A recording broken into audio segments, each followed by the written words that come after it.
சென்னை மெரினா கடற்கரையில் ஒரு சனிக்கிழமை காலை புகழ்பெற்ற தொழிலதிபர் அருண் கொல்லப்பட்டார். அவருடைய உடல் கடற்கரையில் கிடந்தது. போலீசாரும் செய்தியாளர்களும் அங்கு கூடினர். அந்த வழக்கை விசாரிக்க புகழ்பெற்ற புலனாய்வாளர் விக்ரம் அழைக்கப்பட்டார். இந்த நிலையில் போலீஸ் ஒரு சந்தேகமான கும்பலை கைது செய்கிறது. விக்ரம் மெல்லிய கண்கள், கூர்மையான பகுத்தறிவுடன் சம்பவ இடத்தை ஆய்வு செய்தார். 1. அருண் கடைசியாக யாருடன் இருந்தார்? 2. கடற்கரையில் கிடைத்த கடிதம் உன்னை மன்னிக்க முடியாது. 3. அருணின் மொபைல் கடைசி அழைப்பானது ஒரு அடையாளமற்ற எண்ணிலிருந்து வந்தது. விக்ரம் இவைகளை வைத்து ஆரம்பிக்கிறார். முக்கிய சந்தேக நபர்கள்: 1. மிதுன், அருணின் பார்ட்னர்.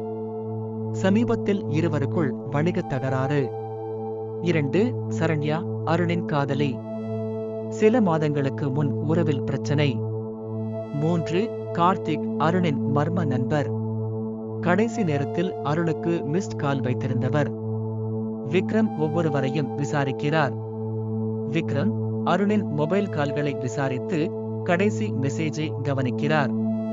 நீ செய்ததை மறக்க முடியாது. நாளை கடற்கரையில் சந்திப்போம். இது சரண்யாவின் எண்ணிலிருந்து வந்தது. சரண்யா அருண் மற்றொரு பெண்ணுடன் தொடர்பில் இருப்பதை அறிந்து கோபத்தில் கடற்கரையில் சந்திக்க அழைத்தாள். ஆனால் கொலை செய்யவில்லை. புலனாய்வாளர் விக்ரம் கூலிப்படை கும்பலில் உள்ள ஒருவனின் பணத்தை சரிபார்க்கிறார். புலன ஆய்வாளர் விக்ரம் வங்கி மேலாளரை விசாரணை செய்கிறார். விசாரணையில் மிதுன் வங்கியிலிருந்து பணம் எடுப்பது உறுதி செய்யப்படுகிறது.